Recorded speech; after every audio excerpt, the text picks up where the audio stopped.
Assalamualaikum semuanya. Apa kabar kalian? Semoga dalam keadaan sehat dan dilancarkan rezekinya oleh Allah. Amin ya robbal alamin. Menjelang Idul Adha, seorang lelaki datang tergesa-gesa menemui Abu Nawas.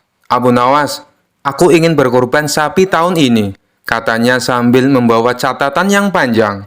"Bagus, itu tanda imanmu kuat," jawab Abu Nawas sambil menyeruput teh. "Tapi ada masalah, aku punya keluarga 8 orang, sedangkan menurut fikih, satu sapi hanya untuk 7 orang. Aku ingin kami sekeluarga bersama di akhirat. Satu sapi, satu kendaraan. Kalau terpisah, nanti repot cari parkiran." Abu Nawas tersenyum tipis. "Menurut hukum, memang satu sapi hanya untuk 7. Tapi keinginanmu mulia, ingin bersama keluarga hingga akhirat. Jadi bisa?" tanya lelaki itu penuh harap. Abu Nawas diam sejenak, lalu menjawab, "Bisa, tapi anakmu yang paling kecil itu perlu tambahan fasilitas." "Fasilitas? Apa maksudmu, Abu Nawas?" "Supaya dia bisa naik ke punggung sapi bersama kalian, dia butuh tangga." "Tangga?" "Iya, dan tangga itu harus kau beli dalam bentuk seekor kambing." Lelaki itu ternganga lalu tertawa. "Abu Nawas, sungguh akalmu melebihi 7 orang. Jadi satu sapi dan satu kambing cukup untuk 8 orang ya?" Abu Nawas mengangguk. "Tapi ingat, itu bukan fatwa, itu hanya strategi." Keesokan harinya, lelaki itu menyembelih seekor sapi dan seekor kambing. Ketika ditanya orang-orang, ia menjawab dengan bangga, "Agar anakku yang kecil bisa naik ke punggung sapi bersama kami." Abu Nawas yang bilang, "Kambing itu tangganya." Orang-orang pun terpingkal-pingkal, dan Abu Nawas hanya tersenyum sambil berkata, "Ilmu fikih itu lurus, tapi cinta keluarga bisa membuatnya melengkung, asal tidak patah." Dikisahkan pada suatu hari di kerajaan Baghdad yang megah, Raja Harun al-Rasyid kedatangan tamu istimewa. Tamu ini datang dari negeri yang jauh, konon dari negeri Cina. Katanya dia adalah orang sakti yang suka menguji kecerdasan raja-raja dunia. Dengan penuh percaya diri, tamu itu menyerahkan sebuah bumbung bambu kepada Raja Harun al-Rasyid. Bumbung itu tersumbat rapat. Di dalamnya ada sesuatu yang hidup, namun tidak terlihat. Tamu dari Cina itu tersenyum misterius lalu berkata, "Wahai Baginda Raja, tebaklah apa yang ada di dalam bumbung ini. Jika bisa menebak, pertanda Baginda adalah raja paling cerdas di dunia." Raja Harun mulai gelisah. Ia goyang-goyangkan bumbung itu. Terdengar suara gemeretak kecil. Ia goyang ke kiri, goyang ke kanan, tapi tetap tidak tahu. Akhirnya dengan wajah panik, Raja berseru, "Cepat, panggil Abu Nawas. Hanya dia satu-satunya harapan kita." Sementara itu, di rumahnya, Abu Nawas lagi santai menikmati teh sambil tiduran di halaman. Tiba-tiba datanglah utusan kerajaan dengan tergopoh-gopoh. "Abu Nawas, Baginda memanggil, cepat ke istana." Abu Nawas yang sedang males-malesan segera bangun dan asal pakai sorban yang tergantung di jemuran. Tanpa sadar, ada seekor belalang nyelip di dalam sorbannya. Dengan langkah santai, Abu Nawas menuju istana. Sepanjang jalan, ia tidak merasa aneh apa-apa. Sesampainya di istana, Abu Nawas langsung dihadapan kepada Raja Harun al-Rasyid dan tamu sakti dari negeri Cina. Ia disuruh duduk di kursi kehormatan, tepat di depan bumbung misterius tersebut.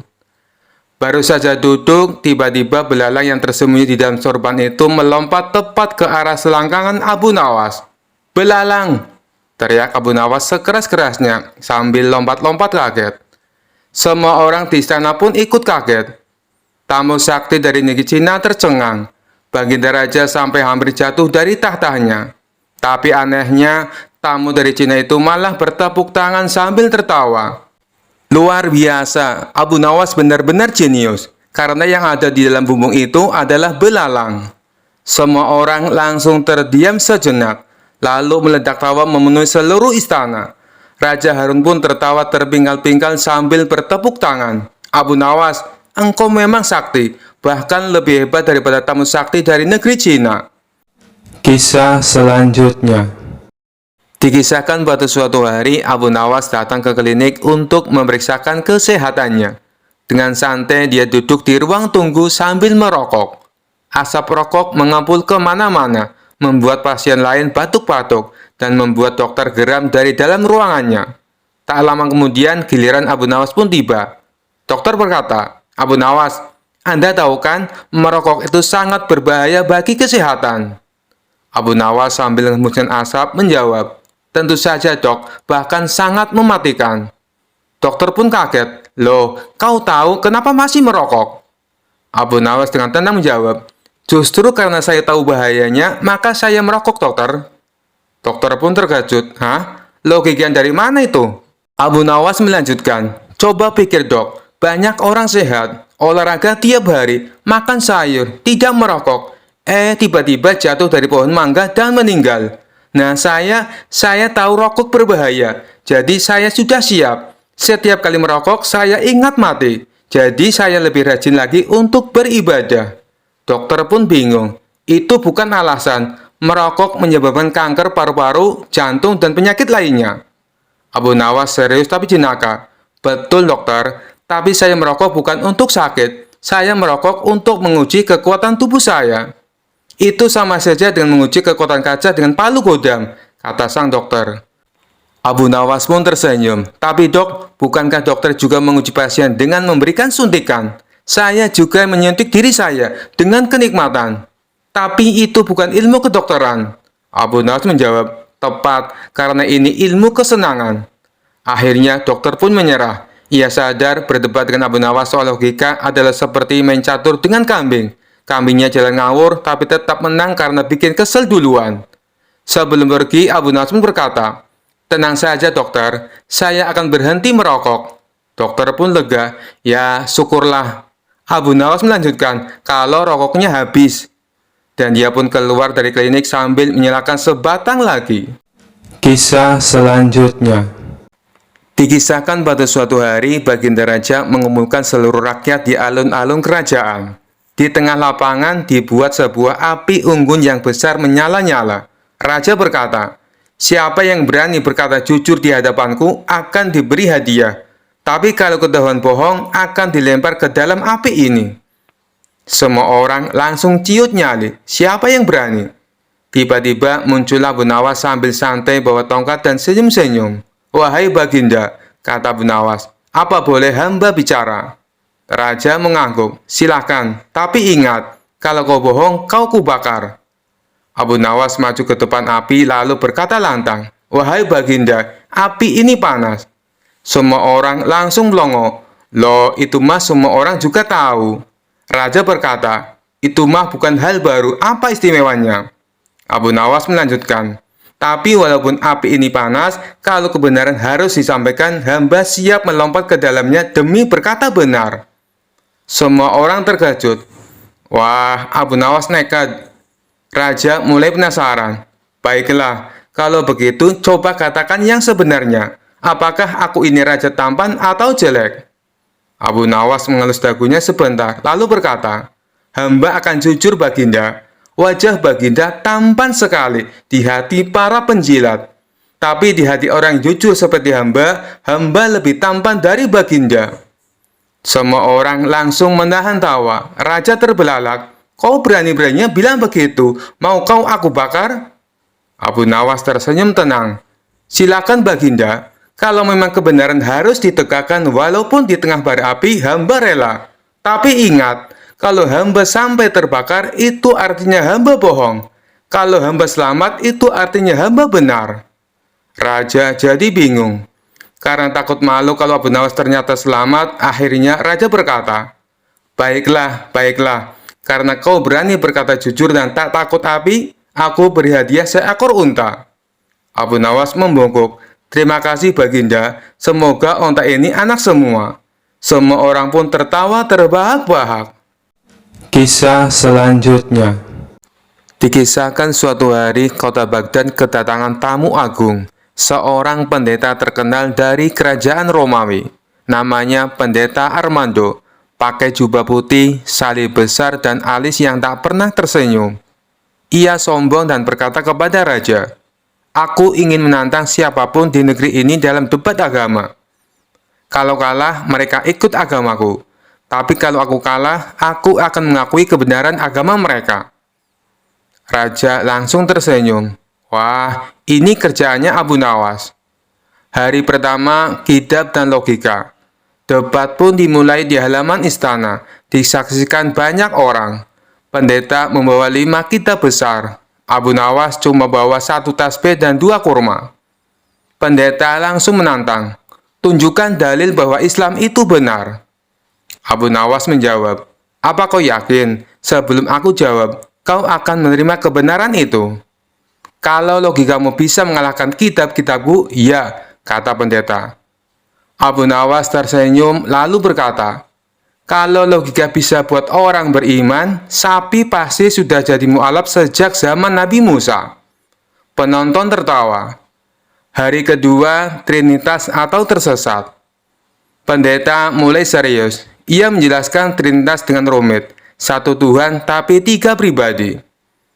Abu Nawas mencoret-coret tanah dengan tongkatnya, lalu bertanya, "Kalau kau punya 1 telur, isinya putih telur, kuning telur, dan cangkangnya, itu 3 atau 1? "Tentu 1, jawab pendeta. Abu Nawas tersenyum. "Bagus, tapi Tuhan bukan telur." Penonton tertawa.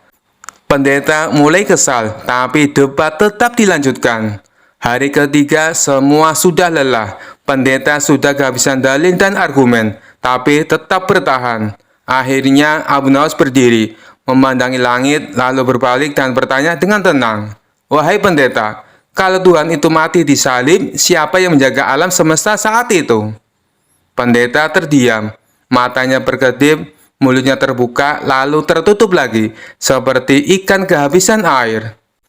Penonton menunggu jawaban, tapi tak ada jawaban. Suasana menjadi hening. Abu Nawas melanjutkan, "Kalau Tuhan bisa mati, berarti dia bukan Tuhan. Karena Tuhan tak mungkin lemah seperti makhluk." Pendeta duduk, menunduk, lalu menangis. Beberapa hari kemudian, Pendeta Armando meminta bertemu secara pribadi. Di ruang kecil, ia berkata, "Aku telah mencari kebenaran di banyak tempat, tapi pertanyaanmu membuka mataku. Kini aku tahu, Tuhan yang sejati tak mungkin mati." Lalu ia mengucap 2 kalimat syahadat, dengan air mata dan senyum yang lega. Abu Nawas pun pulang, rakyat menyambutnya dengan gembira. Kisah selanjutnya. Dikisahkan pada suatu hari, kabar tentang kecerdikan Abu Nawas sampai ke negeri Mesir. Para ulama di sana merasa penasaran dan mengutus 10 orang ulama terbaik untuk menguji kepintaran Abu Nawas dalam sebuah debat ilmiah. Setibanya di istana, Raja Harun ar-Rasyid, ke-10 ulama itu duduk melingkar dalam aula kerajaan, siap berdebat dengan Abu Nawas.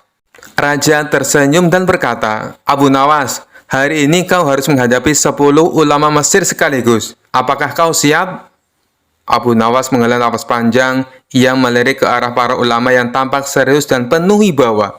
Kemudian ia tersenyum dan berkata, "Wahai Baginda, bukankah ini tidak adil?"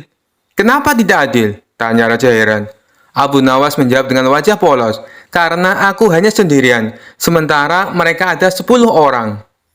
Para ulama pun tertawa kecil, mengira Abu Nawas takut berdebat. Namun Abu Nawas melanjutkan, "Tapi baiklah, aku punya solusi agar adil.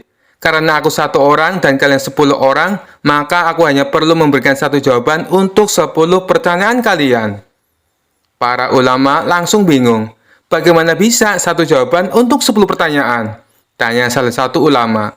Abu Nawas tersenyum lebar. "Coba saja, silakan kalian bertanya bersama-sama, nanti aku jawab sekaligus." Para ulama saling berpandangan. Mereka merasa tertantang dan akhirnya setuju. Lalu serempak mereka mengajukan 10 pertanyaan sekaligus dalam 1 waktu. Apa hukum berpuasa tapi lupa sahur? Mana yang lebih utama, ilmu atau amal? Bagaimana cara mendekatkan diri kepada Allah? Apakah manusia punya takdir atau kebebasan? Bagaimana hukum mencuri demi kelangsungan hidup? Apakah iblis bisa bertobat? Bagaimana tata cara sholat yang khusyuk? Apa makna sejati dari keikhlasan? Apakah jin bisa menikah dengan manusia? Bagaimana cara agar hati tetap tenang? Setelah mendengar semua pertanyaan itu, Abu Nawas tersenyum lebar dan dengan santai menjawab, "Aku tidak tahu." Ruangan langsung hening sejenak, lalu raja dan para hadirin langsung tertawa terpingkal-pingkal. Salah satu ulama pun berkata, "Abu Nawas, jawabanmu tidak adil. Kau harus menjawab dengan serius." Abu Nawas mengangkat bahu dan berkata, "Wahai para ulama yang mulia, kalian mengajukan 10 pertanyaan sekaligus. Aku hanya satu orang. Jadi aku memberikan satu jawaban untuk 10 pertanyaan. Bukankah ini adil?" Para ulama saling pandang. Lalu akhirnya mereka pun tertawa juga. Salah satu ulama berkata, "Sungguh, kau memang cerdik Abu Nawas. Kami mengakui kecerdasanmu."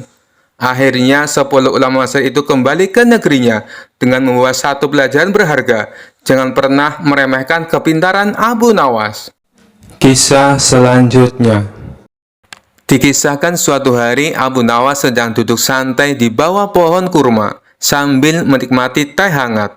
Tiba-tiba seorang pemuda datang dengan wajah penuh kebingungan. "Abu Nawas, aku punya pertanyaan yang membuatku pusing," serunya. Abu Nawas mengangkat alis. "Apa yang membuatmu bingung, anak muda?"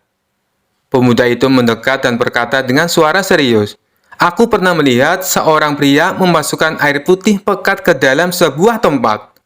Lalu setelah ditunggu 9 bulan 10 hari, keluarlah seorang bayi. Bagaimana mungkin?" Abu Nawas langsung terbatuk-batuk menahan tawa.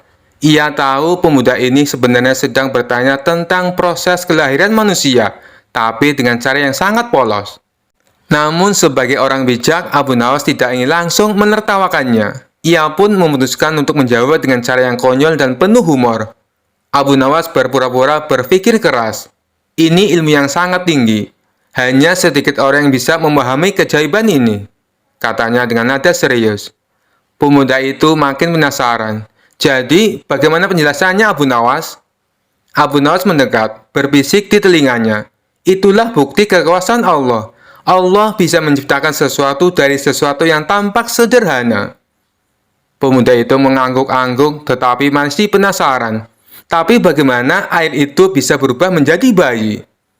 Abu Nawas tersenyum dan berkata, "Begini, jika kau memasukkan air ke dalam tanah, maka beberapa bulan kemudian akan tumbuh tanaman, bukan?" Pemuda itu mengangguk, "Benar." Abu Nawas melanjutkan, "Jika kau memasukkan air ke dalam perut ayam, beberapa waktu kemudian akan keluar telur, bukan?" Pemuda itu langsung bingung. "Iya, lalu?" Abu Nawas mendekat lagi. "Nah, jika kau memasukkan air putih pekat ke dalam rahim wanita yang Allah ciptakan dengan sempurna, maka setelah 9 bulan 10 hari, keluarlah bayi." Pemuda itu langsung tercengang. "Subhanallah, sungguh luar biasa kekuasaan Allah," serunya sambil mengangguk-angguk penuh takjub. Abu Nawas tersenyum sambil menepuk bahunya. "Jadi mulai sekarang jangan bertanya yang aneh-aneh lagi. Sebab ada hal yang cukup kita pahami tanpa perlu dipertanyakan secara lucu." Pemuda itu langsung pulang dengan wajah puas. Sementara Abu Nawas tertawa geli di dalam hati. Kisah selanjutnya. Dikisahkan pada suatu hari yang cerah di Baghdad terdengar kabar bahwa 10 pendeta dari negeri seberang akan datang untuk menantang debat Abu Nawas. Mereka terkenal sebagai para pendeta yang pandai tetapi agak angkuh. Mereka datang dengan pakaian mewah dan jubah mengkilap. Salah satu dari mereka berkata lantang di istana, "Kami datang untuk menguji Abu Nawas yang katanya cerdas itu. Tapi kami yakin dia tidak akan bisa menjawab pertanyaan kami." Raja Harun al-Rasyid menoleh ke pengawal. "Cepat, panggil Abu Nawas, sebelum para pendeta ini makin sombong sampai terbang." Tak lama Abu Nawas datang dengan santai, pakai sandal jepit, baju lusuh, dan membawa nasi bungkus. "Aku datang bukan untuk menang, tapi untuk makan. Maksudku untuk menjawab." Pendeta pertama langsung maju. "Wahai Abu Nawas, jika benar Islam itu agama yang sempurna, kenapa umatnya berbeda-beda mazhab dan sering berselisih?" Abu Nawas menjawab sambil makan. Karena umat Islam itu kreatif. Kalau semua sama, nanti bosan. Seperti menu rumah makan cuma telur ceplok setiap hari. Pendeta kedua bertanya, kenapa Tuhanmu tidak terlihat, tapi kau tetap menyembahnya?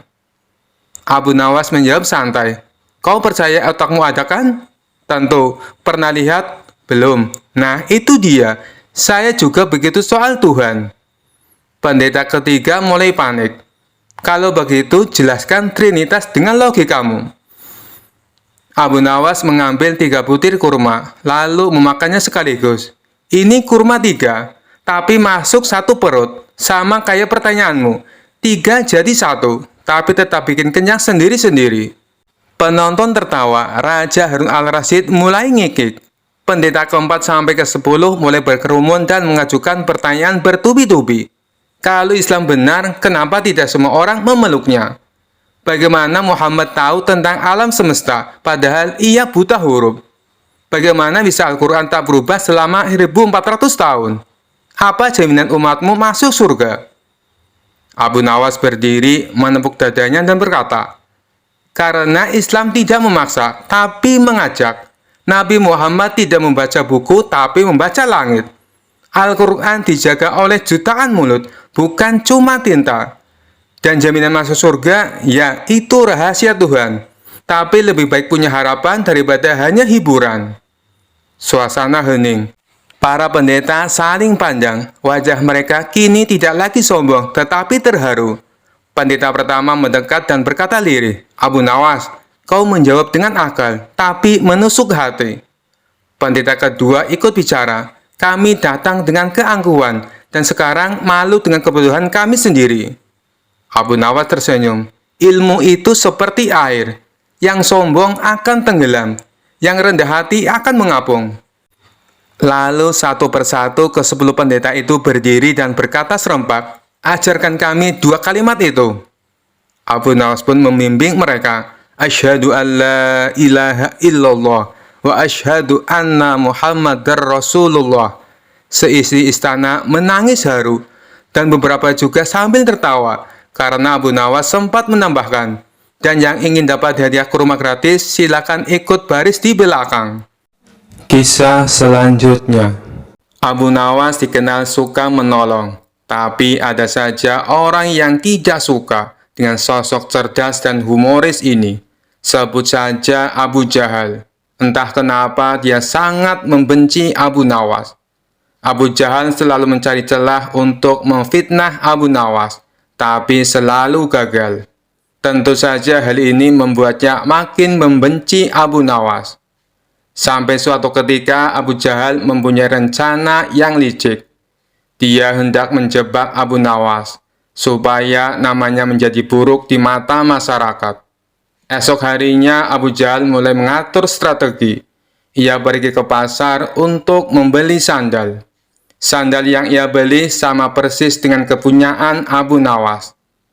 Abu Jahal juga membayar orang suruhan untuk mengambil keledainya sendiri pada malam hari. Setelah malam tiba, Abu Jahal mulai menjalankan aksinya. Dia sengaja menaruh keledainya di depan rumah dan meletakkan sandal yang sama persis dengan sandal Abu Nawas di halaman rumahnya.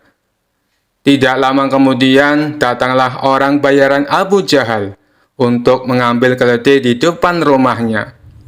Setelah orang bayarannya sudah benar-benar menghilang, Abu Jahal mendadak berteriak, "Maling, maling, keledaiku dicuri maling!" Teriak Abu Jahal pura-pura panik. Sontak teriakan Abu Jahal mengundang perhatian para tetangganya. Mereka lalu berduyun-duyun mendatangi rumah Abu Jahal. "Ada apa Abu Jahal?" tanya salah satu tetangganya. "Keledaiku dicuri maling, tapi malingnya sempat aku pergoki," jawab Abu Jahal. "Kamu berhasil mengenal wajahnya Abu Jahal?" tanya tetangga yang lain. "Enggak sih, karena waktu aku memergoki, malingnya langsung panik dan lari terbirit-birit sampai meninggalkan sandalnya," kata Abu Jahal sambil menunjukkan sandal di halamannya. "Loh, ini kok seperti sandal Abu Nawas? Tapi masa iya sih Abu Nawas mencuri keledaimu?" ujar tetangganya tidak percaya. Ya, namanya orang lagi hilaf, apapun pasti dilakukannya. Apalagi sekarang Abu Nawas sudah lama tidak diberi hadiah baginda raja. Pastinya dia tidak punya uang lagi untuk beli makanan, ucap Abu Jahal memprovokasi. Akibat hasutan Abu Jahal ini, para warga mulai tersulut emosinya. Abu Nawas yang sedang asik tidur di rumahnya langsung dipaksa dan diarak warga menuju istana. Ada apa ini? Apa yang kalian lakukan? Tanya Abu Nawas bingung. Sudah, kamu diam saja. Kamu harus mempertanggungjawabkan perbuatanmu, tegas Abu Jahal. Dalam hati Abu Jahal berkata, kali ini aku berhasil menjabakmu Abu Nawas. Ia pun tersenyum jahat kepada Abu Nawas. Setibanya di istana, baginda raja kaget. Ada rombongan warga datang. Terlebih lagi di situ ada Abu Nawas dengan kondisi tangan terikat. Ada apa ini? Kenapa malam-malam datang kemari? Tanya baginda raja. Ampun paduka yang mulia, hamba mau melaporkan. Keledai hamba dicuri Abu Nawas, jawab Abu Jahal. Abu Nawas yang mendengar pengaduan Abu Jahal hanya terdiam. Ia menunggu saat yang tepat untuk membongkar kedok Abu Jahal. Memangnya kamu punya buktinya, Abu Jahal? Apakah keledaimu ada di rumah Abu Nawas? Tanya baginda raja.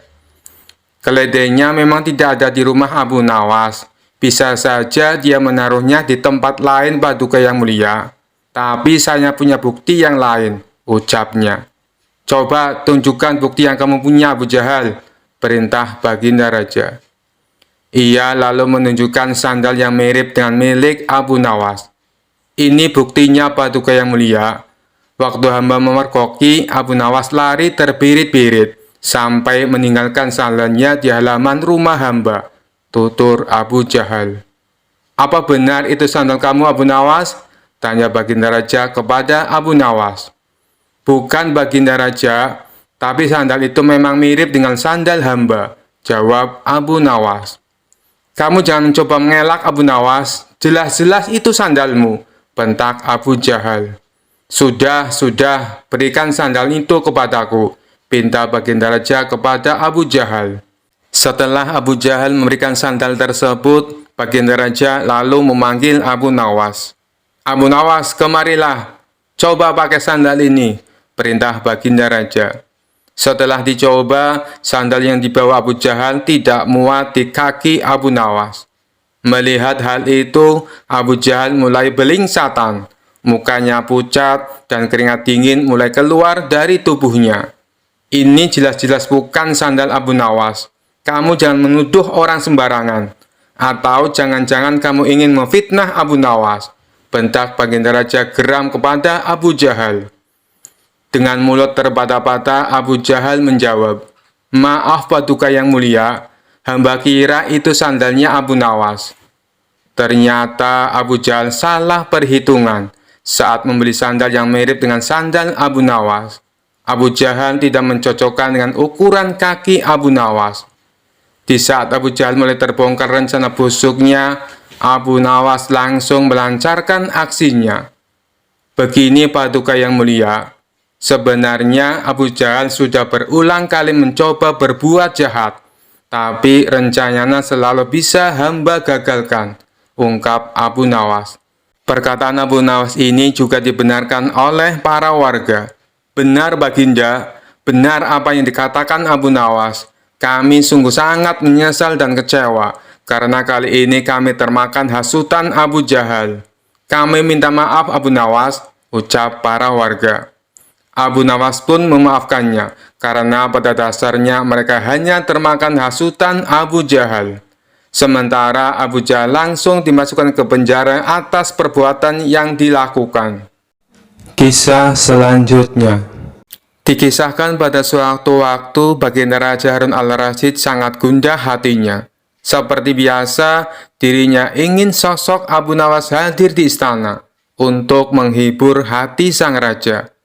Namun setelah beberapa kali dipanggil, Abu Nawas belum juga menampakkan batang hidungnya. Entah kenapa. Setelah lama berpikir, akhirnya baginda raja menemukan cara agar Abu Nawas bisa hadir di istana kerajaan. Raja menyuruh 3 orang prajurit untuk pergi ke rumah Abu Nawas agar buang air besar di tempat tidurnya. Pengawal, pergilah ke rumah Abu Nawas dan beraklah di tempat tidurnya. Dan kalau kalian berhasil, maka masing-masing akan kuberikan uang 1000 dirham, titah baginda raja. Daulat Paduka, jawab ketiga pengawal itu secara bersamaan. Sementara itu, duduk di sebelahnya ada Kipati yang mendengar obrolan rajanya dengan ketiga pengawal itu. Karena tugas yang diberikan kepada 3 anak buahnya yang agak aneh, Kipati memberanikan diri untuk bertanya kepada sang raja. Maaf Paduka, bukankah tugas yang diberikan itu tampak aneh dan menghina? Tanya sang patih. Memang benar. Tapi itulah siasatku agar Abu Nawas segera hadir ke istana, jawab baginda raja. Apakah gerangan rencana baginda? Tanya Patih. Nanti kamu akan segera mengetahuinya.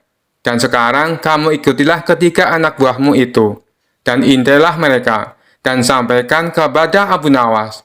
Bila dia berhasil menggagalkan tugas pengawalnya, maka Abu Nawas akan aku beri uang 3000 dirham. Dan sekaligus ia boleh memukul utusanku itu, titah baginda raja. Utusan tiba di rumah Abu Nawas. Dengan perasaan yang masih bingung, sang patih segera melaksanakan perintah raja. Dia segera berkemas dan menuju ke rumah Abu Nawas. Tidak berapa lama kemudian, utusan baginda raja sudah tiba di depan pintu rumah Abu Nawas. Kami diutus oleh baginda raja untuk buang air besar di tempat tidurmu. Karena ini perintah raja, kamu tidak boleh menolak, kata salah satu utusan itu. Saya sama sekali tidak keberatan. Silakan saja kalau kalian mampu melaksanakan perintah raja, jawab Abu Nawas dengan santainya. Betul? Tanya utusan raja. Iya, silakan saja, sahut Abu Nawas. Abu Nawas mengawasi orang-orang itu beranjak ke tempat tidurnya dengan geram. Berak di tempat tidurku, betul-betul kelewatan, gumam Abu Nawas dalam hati. Abu Nawas memutar otaknya bagaimana caranya agar para utusan itu mengurungkan niatnya. Setelah berpikir beberapa saat, Abu Nawas akhirnya menemukan cara untuk menggagalkan tugas para utusan itu. Pada saat para utusan itu hendak bersiap-siap buang air besar, mendadak Abu Nawas berkata dari balik jendela kamar, "Hai para utusan raja, ada yang lupa saya sampaikan kepada kalian," kata Abu Nawas. "Apa itu?" tanya salah satu utusan raja. "Saya ingatkan, supaya kalian jangan melebihi perintah baginda raja. Jika kalian melanggar, saya akan pukul kalian dengan sebuah pentungan besar. Dan setelah itu saya akan laporkan kepada baginda bahwa kalian melanggar perintahnya," jawab Abu Nawas dengan serius. Dengan cekatan, Abu Nawas segera mengambil sebatang kayu besar yang ada di dapur rumahnya.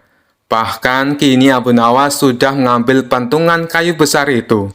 "Hei, apa maksudmu tadi Abu Nawas?" tanya salah satu utusan. "Ingat, perintah raja hanya buang air besar saja dan tidak boleh lebih dari itu," jawab Abu Nawas. "Iya, benar," jawab utusan itu. "Aku ulangi lagi, hanya buang air besar saja, tidak boleh lebih. Ingat, tidak boleh kencing, tidak boleh buka celana, tidak boleh cebok, hanya buang air besar saja," tegas Abu Nawas dengan seriusnya. "Mana mungkin, itu tidak mungkin. Kami juga harus buka celana dan kencing," jawab salah satu utusan. "Aku akan pukul kalian sekeras-kerasnya jika kalian melanggar perintah raja," sahut Abu Nawas. Para utusnya itu saling pandang kebingungan dengan ucapan Abu Nawas itu. Tiba-tiba ada suara seseorang yang memanggil Abu Nawas. "Abu Nawas!" Karena ada suara yang sudah tidak asing lagi didengar, Abu Nawas serta para utusan segera berkumpul untuk menemui asal suara itu.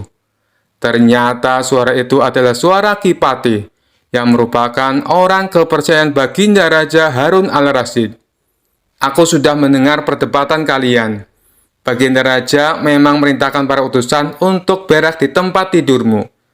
Jika 3 orang ini sanggup, mereka masing-masing akan mendapatkan 1.000 dirham. Jika mereka gagal, maka mereka boleh engkau pukul sesuka hatimu, kata Kipati. Oh, begitu. Lalu hadiah dari Baginda untukku berapa, tuanku? Tanya Abu Nawas. Sekarang juga engkau boleh menghadap Baginda Raja untuk menerima 3.000 dirham, jawab Kipati. Hah? Abu Nawas kaget disertai rasa gembira. Segera saja Abu Nawas mengambil pentungan. Lalu 3 orang utusan yang mau buang air besar tadi dipentungi pantatnya. Ampun Abu Nawas, apa kalian mau buang air besar di tempat tidurku? Tidak, ampun. Ketiga utusan itu lari terbirit-birit. Kipati dan Abu Nawas tertawa terpinggal-pinggal dibuatnya. Sesaat setelah itu Kipati berkata, Abu Nawas, Baginda sangat yakin engkau dapat mengatasi masalah ini. Baginda memang menginginkan kehadiranmu di istana untuk menghibur hatinya yang saat ini sedang gundah gulana. Abu Nawas menyetujui permintaan sang pati, dan mereka segera berangkat menuju istana setelah semua persiapan dilakukan. Kisah selanjutnya. Dikisahkan ada seorang bernama Ilham Alimuddin. Dia dulunya merupakan jenderal perang yang sangat terkenal. Ahli siasat perang, jago negosiasi, dan juga kaya raya. Tapi karir berperangnya terhenti setelah mengalami kelumpuhan saat memimpin perang melawan Bizantium. Tidak berselang lama, anak istrinya juga ikut terbunuh. Ia pun akhirnya memilih untuk pensiun menjadi tentara. Sang jenderal ini hidup sendirian dengan kekayaannya yang berlimpah. Meskipun sudah tua dan menderita kelumpuhan, naluri menantang orang masih melekat dalam diri sang jenderal. Tapi kali ini bukan menantang adu kekuatan fisik, melainkan adu kekuatan pikiran. Tampaknya ia bukan hanya ingin dikenal sebagai jenderal perang, tetapi ia juga ingin dikenal sebagai tokoh paling cerdik dan pandai di kota Baghdad. Untuk itulah, dia tak segan-segan memberikan banyak hadiah bagi siapa saja yang bisa menjawab teka-tekinya. Sampai hari ini, sudah 100 orang yang lebih yang dia tantang. Namun tak satu pun dari mereka yang berhasil mengalahkannya. Total pertanyaan yang diajukan jenderal ada 3. Tapi yang unik dari permainan ini, apabila berhasil menjawab soal pertama dan kedua, tetapi gagal menjawab pertanyaan yang ketiga, maka semua hadiahnya menjadi gugur. Hal inilah yang membuat orang-orang kesal dengan sang jenderal. Aku kesal dengan sang jenderal yang lumpuh itu, kata seseorang kepada kawannya. Pertanyaan pertama dan kedua berhasil aku jawab dengan benar. Tapi pas pertanyaan ketiga, dia tanya, siapakah malaikat yang menyiksa manusia? Langsung saja aku jawab malaikat Malik. Dia bilang jawabanku itu katanya salah. Loh, bukannya jawabanmu itu benar? Tanya kawannya heran. Kamu juga salah. Aku kira kamu pintar. Yang benar itu malaikat Zabaniyah. Malaikat-malaikat hanya penjaga neraka. Timpal orang tersebut kepada kawannya. Suatu hari, datanglah seorang pemuda ke rumah sang jenderal. Pemuda ini sangat terkenal pandai dan cerdik di kotanya. Ia menerima tantangan sang jenderal untuk menjawab teka-tekinya. Namun, seperti tamu-tamu yang lainnya, pemuda itu gagal mengalahkan sang jenderal. Karena kesal dan kecewa, pemuda itu pun berkata, "Wahai jenderal, apakah Tuan berani menantang Abu Nawas?" "Wah, ide bagus itu. Sampaikan kepada Abu Nawas, saya menantang dia." Maka pergilah pemuda itu ke rumah Abu Nawas dan menyampaikan tantangan tebat dari sang jenderal. Sementara sang jenderal menyiapkan materi yang lain dari biasanya. Bisa dibilang kali ini teka-tekinya sangat sulit dipecahkan. Itu karena mengingat reputasi Abu Nawas adalah pujangga yang cerdik dan mempunyai 1001 akal. Oleh karenanya, sang jenderal sangat berhati-hati dan tidak sembarangan dalam membuat pertanyaan. Esok harinya, datanglah Abu Nawas ke rumah sang jenderal. "Silakan masuk, Abu Nawas," sambut sang jenderal kepada Abu Nawas. Ternyata sang jenderal telah menyiapkan hidangan untuk tamu istimewanya itu. Setelah selesai makan dan minum, sang jenderal tanpa basa-basi mengutarakan niatnya. "Begini Abu Nawas, saya ada 3 pertanyaan untuk kamu. Kalau kamu bisa menjawabnya, dan ini khusus untuk kamu, hadiahnya akan saya tambah 2 kali lipat. Bukan 100.000 dirham, tetapi 200.000 dirham." Abu Nawas langsung terperanjat dengan hadiah yang ditawarkan oleh sang jenderal. "Namun ada syaratnya Abu Nawas. Kalau kamu tidak bisa menjawab semua pertanyaanku, sebagai hukumannya kamu harus berpidato di depan umum. Kalau aku adalah orang yang paling pintar di kota Baghdad," ucap sang jenderal kepada Abu Nawas. Tanpa menunggu lama, Abu Nawas langsung mengiyakan tawaran sang jenderal. "Baiklah Abu Nawas, sekarang kita mulai saja," sahut sang jenderal. "Tapi sebelumnya tutup matamu dengan kain ini, dan engkau harus menggendongku karena aku akan mengajakmu ke suatu tempat." Maka dengan mata tertutup kain, Abu Nawas menggendong sang jenderal. Kemudian, sang jenderal mengajak Abu Nawas ke tempat peternakan unta miliknya, di mana tempat itu tidak pernah dimasuki oleh orang lain. "Berhenti Abu Nawas," kata sang jenderal. "Pertanyaan pertama, katakan apa yang ada di hadapanmu," tanya sang jenderal. "Ini gila, mana mungkin saya tahu dengan keadaan mata tertutup," pikir Abu Nawas. Tapi dengan cekatan, Abu Nawas langsung menjawab, "Di depan saya ada peternakan unta, Tuan Jenderal." Sang jenderal pun kaget. Bagaimana mungkin Abu Nawas bisa tahu? Padahal peternakan untanya tidak pernah dimasuki oleh orang lain. Mereka pun lalu melanjutkan perjalanan. Sang jenderal tetap digendong oleh Abu Nawas. 1 jam kemudian, sang jenderal berkata, "Berhenti Abu Nawas. Sekarang katakan padaku, apa yang ada di hadapanmu?" Sejenak Abu Nawas berpikir. Ia pun lalu menjawabnya, "Di depan saya ada sungai. Di sekitarnya ada pohon tin dan pohon zaitun," jawab Abu Nawas. Sang jenderal kembali dibuatnya kaget. Bagaimana mungkin Abu Nawas bisa menjawabnya dengan tepat? Dia pasti mempunyai ilmu sihir, pikir sang jenderal. "2 pertanyaan sudah kamu jawab dengan benar," ujar sang jenderal. "Mari kita lanjutkan perjalanan untuk pertanyaan terakhir," ajak sang jenderal. Sang jenderal kemudian menuntun Abu Nawas melewati gurun, hingga sampailah mereka berdua ke tempat pelacuran yang terletak di tengah-tengah padang pasir. "Berhenti Abu Nawas. Sekarang katakan padaku, apa yang ada di hadapanmu?" tanya sang jenderal. Abu Nawas tidak langsung menjawab. Ia berkonsentrasi penuh. Kemudian pelan-pelan dia menjawab, "Di depan saya ada wanita telanjang, Tuan Jenderal." Sang jenderal pun kaget bukan main. Semua pertanyaannya bisa dijawab dengan tepat oleh Abu Nawas dengan mata tertutup.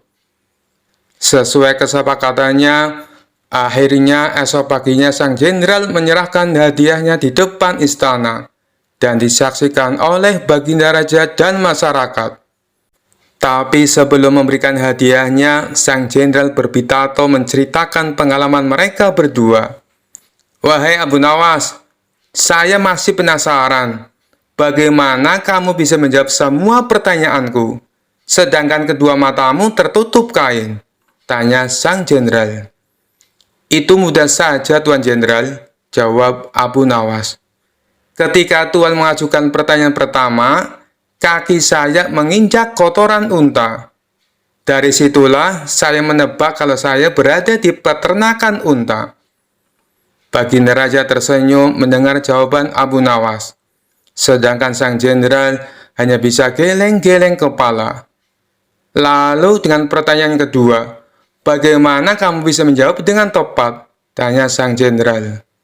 Abu Nawas kembali menjawab, meskipun mata saya tertutup, tapi telinga saya bisa mendengar adanya suara air mengalir dan burung puyuh yang berkicau. Burung puyuh hanya mau makan biji-bijian buah tin dan zaitun.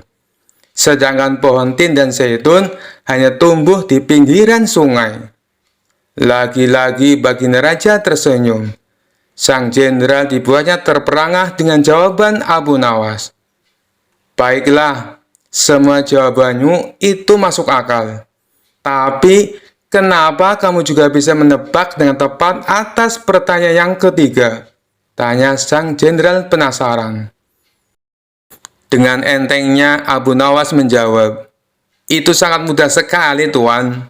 Saat Tuan menyuruh saya berhenti, tiba-tiba saja saya merasakan ular Tuan bergerak-gerak di punggung saya. Nut-nutan Tuan Jenderal, jawab Abu Nawas sambil menahan tawa. Dari situlah saya bisa mengetahui kalau di depan saya ada wanita telanjang. Spontan saja Baginda Raja ikut tertawa terpingkal-pingkal mendengarnya. Sedangkan sang jenderal hanya bisa tersenyum kecut menahan rasa malu. Kisah selanjutnya. Kala itu sejumlah penduduk Baghdad berkumpul di depan istana Khalifah Harun al-Rasyid. Sebagian berteriak dan meminta agar Abu Nawas ditangkap. Para penduduk protes karena baliho raksasa milik Abu Nawas yang dipasang di depan rumahnya berbunyi, dijual cepat matahari Baghdad, siapa cepat dapat bonus anak unta. Penduduk lainnya merasa panik dan kasak-kusuk di depan istana. Mereka takut sekaligus bingung. Jika matahari Baghdad dijual, bagaimana mereka bisa hidup? Abu Nawas, kamu serius mau menjual matahari? Tanya Khalifah Harun al-Rasyid sambil mengamati massa yang membeludak di depan istananya. Benar Baginda, supaya kita bisa ikut cara mereka menggunakan otak, jawab Abu Nawas. Maksudnya? Khalifah kembali bertanya. Begini Baginda, apakah Baginda senang infrastruktur di Baghdad terbangun hebat di zaman Baginda? Baginda bangga bisa menjadi tauladan buat rakyat, bahwa selama menjabat jadi khalifah, Baginda tidak korupsi. Baginda senang tidak mempertontonkan keserakahan dengan menguasai ratusan ribu hektar padang pasir, padahal Baginda bisa melakukannya dengan kekuasaan yang sekarang Baginda genggam, beber Abu Nawas. Khalifah Harun al-Rasyid yang bingung lantas meminta Abu Nawas untuk menjelaskan maksud dari ucapannya itu. Abu Nawas, coba langsung saja ke inti masalah. Jika Baginda turun dan tanya massa yang sekarang berdemonstrasi itu, ketahuilah bahwa mereka akan menjawab, buat apa bangun infrastruktur? Infrastruktur tidak bisa dimakan. Jadi, jalan-jalan mulus yang Baginda bangun selama ini, puluhan bendungan yang Baginda banggakan, lapangan terbang, rel kereta api, pasar-pasar, itu semua percuma, tak bisa dimakan, kata Abu Nawas menjelaskan. Khalifah Harun al-Rasyid terdiam. Baginda bangga tidak korupsi. Anak Baginda jual pisang goreng, itu malah membuat mereka marah dan cemburu. Buat mereka, Baginda mestinya korupsi saja, agar mereka tak repot-repot lagi bikin isu yang tidak masuk akal. Misalnya, Baginda keturunan Mongolia, Baginda memusuhi ulama, Baginda membiarkan perdebat yang sudah dilarang tumbuh lagi. Wah, pokoknya banyak Baginda.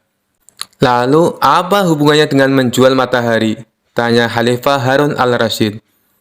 Abu Nawas kemudian menjelaskan, apa yang dianggap Khalifah Harun sebagai prestasi nasional justru dianggap pemborosan dan membebani negara, karena mereka terbiasa melihat prestasi yang ada di ruang gelap. Di ruang gelap, gadis cantik pun tak terlihat. Bahkan sebatang emas pun bisa dianggap besi. Tapi kalaupun mata mereka tak melihat di ruang gelap, bukankah telinga mereka mendengar, hati mereka terbuka? Bagaimana mungkin mereka menuduhku memusuhi ulama? Padahal wakilku sekarang adalah ulama besar. Jikapun mereka tak suka aku, bukankah kepada mereka sekarang aku sodorkan ulama yang dulu mereka klaim mereka bela? Mengapa sekarang mereka tinggalkan? Abu Nawas kemudian berkata, "Baginda, itulah enaknya melihat dunia di ruang gelap sambil terbalik. Kita bisa menikmati apa yang mereka nikmati selama ini. Baginda tidak capek berpikir rasional?" Khalifah Harun ar-Rasyid kembali terdiam.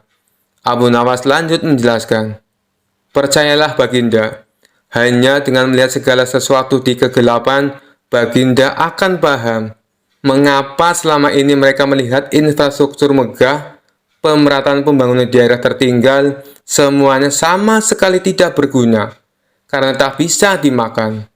Mohon jangan katakan, infrastruktur memang tak bisa dimakan, tapi dengan infrastruktur kita semakin mudah cari makan.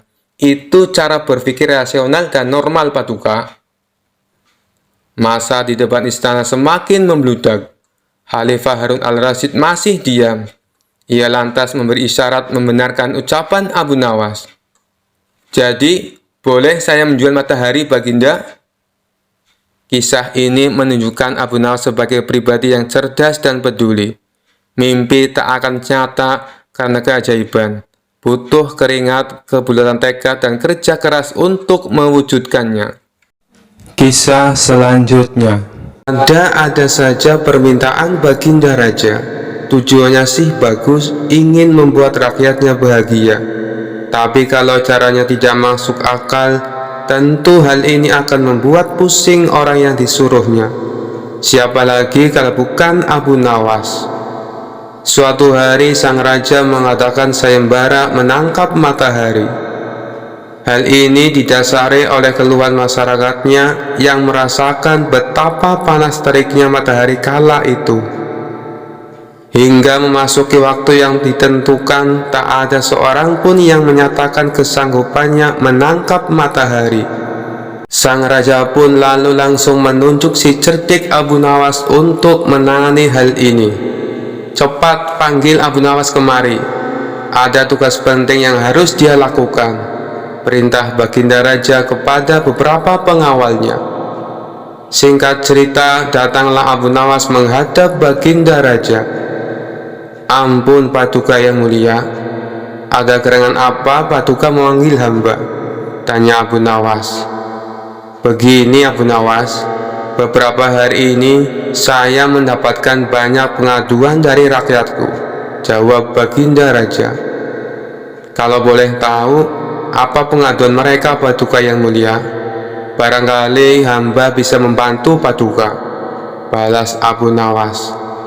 "Akhir-akhir ini mereka mengeluh dengan panasnya terik matahari. Katanya panas kali ini tidak seperti biasanya. Hal inilah yang membuat mereka tidak kuat berlama-lama bekerja di ladang," tutur Baginda Raja. "Lalu menurut Paduka sendiri, apa solusinya?" tanya Abu Nawas. "Saya ada ide. Bagaimana kalau matahari ditangkap saja Abu Nawas? Dan orang yang pantas untuk melakukan pekerjaan itu adalah kamu," ujar Baginda Raja. Mendengar perintah Baginda Raja, Abu Nawas langsung tertunduk lemas. "Apa tidak ada cara yang lain Paduka? Misalnya mereka diliburkan dulu bekerja di ladang," kata Abu Nawas mengusulkan. "Tidak bisa Abu Nawas. Kalau mereka libur berladang, lalu mereka mau makan apa? Jalan satu-satunya matahari harus ditangkap," balas Baginda Raja. Abu Nawas hanya terdiam. Dalam hati ia berkata, "Bagaimana mungkin matahari bisa ditangkap? Pekerjaan yang mustahil dilakukan." Namun karena ini adalah titah Baginda Raja, mau tidak mau Abu Nawas harus menerimanya. Sekarang kamu pulang dulu Abu Nawas, dan besok kamu harus kembali ke sini untuk menangkap matahari. Kalau kamu tidak bisa melakukannya, kamu akan menerima hukuman, titah Baginda Raja. Tibanya di rumah, Abu Nawas terus memikirkan cara supaya ia bisa lepas dari hukuman. Ia terus memutar otaknya hingga tengah malam. Lebih baik aku sholat isya dulu, nanti aku malah ketiduran, pikir Abu Nawas. Ia pun lalu menuju kolam untuk mengambil air wudhu. Saat ia hendak mengambil air, bayangan dirinya ada dalam air tersebut. Disitulah akhirnya Abu Nawas mendapatkan ide. Aku menemukan jalan keluarnya, ucap Abu Nawas kegirangan. Esok paginya dengan wajah ceria, Abu Nawas pergi ke istana menghadap Baginda Raja. Hei Abu Nawas, apakah kamu sudah siap menangkap matahari? Tanya Baginda Raja. Saya sudah siap Paduka, tapi saya minta disediakan peralatan untuk menangkapnya, jawab Abu Nawas. Apa yang kau butuhkan? Katakan padaku, balas Baginda Raja. Saya minta ember yang berisi air dan juga kantong besar yang tidak bocor, pinta Abu Nawas. Setelah peralatan dipersiapkan, Abu Nawas mengajak salah satu menteri ke tengah lapangan. Kamu lihatkan matahari itu? Kata Abu Nawas sambil menunjuk bayangan matahari yang berada di dalam ember berisi air. Sekarang akan aku masukkan ke dalam kantong ini, ucap Abu Nawas sambil memasukkan air yang berada di dalam ember. Sang menteri lantas menghadap pada sang raja untuk mengkonfirmasi kebenaran pekerjaan yang sudah dilakukan oleh Abu Nawas. Sang raja tentu belum percaya, sebab panas matahari masih terasa menyengat. Baiklah, sekarang perintahkan pada Abu Nawas untuk membungkus matahari itu dan bawakan kepadaku, titah Baginda Raja pada menteri yang menghadapnya. Abu Nawas lalu menghampiri Baginda Raja dengan membawa kantong berisi air. Paduka yang mulia, mataharinya sudah aku bungkus dalam kantong ini, tutur Abu Nawas. Hei Abu Nawas, coba kamu lihat keluar, mataharinya masih ada, dan aku juga masih merasakan panasnya, sanggah Baginda Raja tak percaya. Benar yang mulia, tapi sesungguhnya itu matahari kedua, timpal Abu Nawas. Yang benar saja kamu, hanya ada satu matahari di dunia ini, sahut Baginda Raja. Paduka Raja memang benar. Jadi ketika matahari berhasil saya tangkap, dunia menjadi gelap gulita. Lalu Allah langsung menggantikannya dengan matahari yang baru, ujar Abu Nawas. Baginda Raja kemudian memastikan apakah isi kantong besar tersebut berisi matahari atau bukan. Ia pun membuka kantong tersebut. Ternyata isinya hanya air. Mana mataharinya Abu Nawas? Kamu jangan mengerjai saya, hardik Baginda Raja. Paduka, membukanya jangan di dalam ruangan, karena matahari paling tidak suka dengan ruangan tertutup. Pasti dia tidak akan menampakkan dirinya, jawab Abu Nawas beralasan. Maksudnya bagaimana Abu Nawas? Tanya Baginda Raja. Matahari hanya mau menampakkan dirinya kalau dia melihat ada saudaranya di atas, ujar Abu Nawas. Lalu Abu Nawas mengajak Baginda Raja ke tengah lapangan dengan membawa kantong yang berisi air. Nih, saya buka kantongnya Baginda. Tuh kan ada mataharinya, tutur Abu Nawas sambil menunjukkan kepada Baginda Raja. Baginda Raja hanya bisa geleng-geleng kepala dengan kecerdikan Abu Nawas. Kisah selanjutnya diceritakan Abu Nawas dan istrinya diundang oleh Baginda Raja untuk jamuan makan malam dalam rangka memperingati perkawinan emas sang raja. Karena diundang dalam acara itu, maka Abu Nawas dan istri tercinta yang cantik jelita mempersiapkan segala sesuatunya, mulai dari baju, perhiasan, dan harum-haruman. Kemudian Abu Nawas berkata kepada istrinya, "Istriku, hari ini kita harus tampil beda dari sebelumnya untuk menghargai undangan dari baginda raja. Berhias dan percantiklah dirimu, wahai istriku. Delima merahku yang cantik buat semua para tamu undangan dan raja terkesima." Mendengar pujian dari Abu Nawas, istrinya hanya tersenyum malu. Memang istrinya Abu Nawas terkenal dengan kecantikannya, tapi disembunyikan oleh cadar dan kerudung. Singkat cerita, Abu Nawas dan istrinya tiba di gerbang istana dan disambut oleh pengawal dan Perdana Menteri, kemudian diantar ke tempat perjamuan malam yang sudah dihadiri oleh para tamu undangan, termasuk baginda raja beserta keluarga kerajaan. Kemudian raja langsung berdiri menyambut kedatangan Abu Nawas dan istrinya, serta mempersilahkan mengambil tempat di samping raja. Tanpa basa-basi dan panjang lebar, baginda raja membuka acara tersebut dan memberikan kata sambutan yang ringkas dan pendek. Acara makan malam pun dimulai. Karena acara makan malam diadakan di luar istana, tepat di aula pertemuan, sehingga angin malam yang sepoi-sepoi langsung bisa menerpa para tamu undangan. Acaranya meriah dan penuh canda tawa dari para tamu undangan. Tanpa diduga-duga, tiba-tiba cuaca mulai berubah dan angin mulai bertiup agak kencang. Tanpa disengaja, hembusan angin menerpa cadar dari istrinya. Hal itu membuat wajah istrinya Abu Nawas tersingkap dan terbuka. Para tamu undangan termasuk raja melihat wajah dari sang istri. Semua orang terkesima tanpa terkecuali. Raja pun terkagum-kagum dibuatnya. Dengan cekatan dan sigap, Abu Nawas menutup cadar istrinya yang terbuka tadi. Raja masih terkesima, dan dengan senyum kecil raja berbisik halus ke telinga Abu Nawas, "Ternyata engkau menyimpan mutiara Baghdad, Abu Nawas." Kemudian Abu Nawas membalas bisikan raja, "Justru karena mutiara, makanya saya sembunyikan dari tangan-tangan jahil yang tidak bertanggung jawab." Mendengar jawaban itu, wajah baginda raja berubah kemerah-merahan dan menahan malu. Singkat cerita, acara makan malam pun selesai. Para tamu undangan satu persatu meninggalkan aula pertemuan, hingga yang tertinggal hanya baginda raja dan Abu Nawas beserta istrinya. Kemudian Abu Nawas pun pamit kepada raja, tapi langkahnya ditahan oleh baginda raja karena ada yang mau dibicarakan dengan Abu Nawas. Abu Nawas mencium gelagat aneh dari sang raja. Setelah berbicara sebentar dengan sang raja, Abu Nawas pun pamit.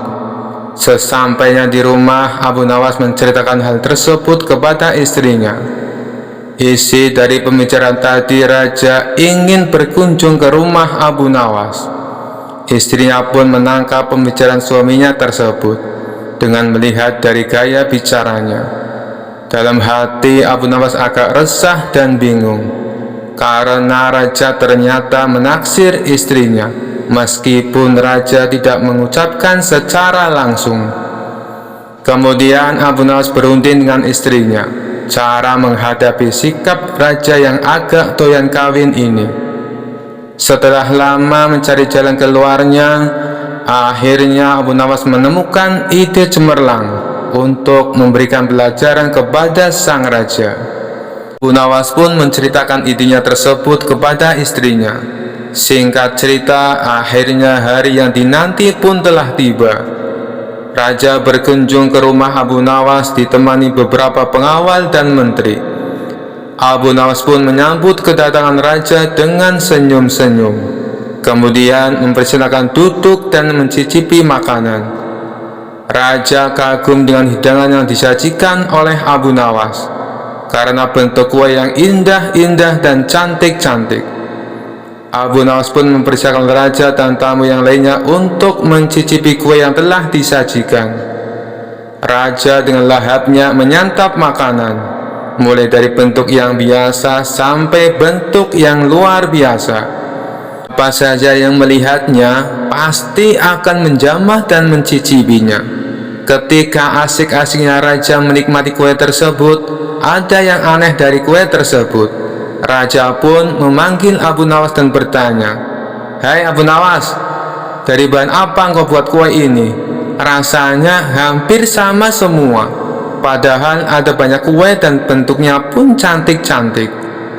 Abu Nawas pun tersenyum. "Baginda Raja, bahan kuenya dari buah labu," sambil berbisik halus di telinga sang raja. "Intinya semua sama saja rasanya, meskipun bentuk dan rupanya berbeda-beda, tapi rasanya ya laku juga." Mendengar itu raja tersentak kaget, dan dia menyadari kekeliruan yang dibuatnya selama ini. Sekian dulu perjumpaan kita kali ini. Sampai bertemu lagi di kisah-kisah selanjutnya. Terima kasih yang sudah subscribe dan setia menonton channel ini. Wassalamualaikum warahmatullahi wabarakatuh.